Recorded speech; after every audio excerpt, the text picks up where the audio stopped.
মাহফিল হবে না, মানে কে বলছে এই কথা?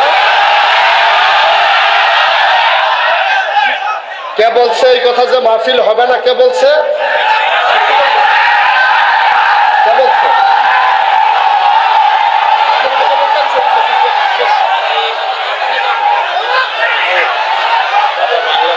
এই কথা কে বলছে? বসেন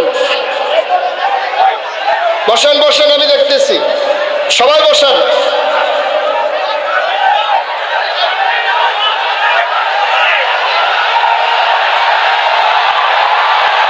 আস্তে আস্তে আস্তে আস্তে। কি হইলো? আমি বলতেছি বসার জন্য, একটা লোক দাঁড়িয়ে থাকবেন না। সাহস বেড়ে গেছে না? সবাই বসেন। কে বলছে জসিম ভাই লোকটাকে নিয়ে আসেন? কে বলছে যে মাহফিল হবে না? এই লোকটাকে আনেন। আপনি জানেন কে বলছে? একটু খবর নেন।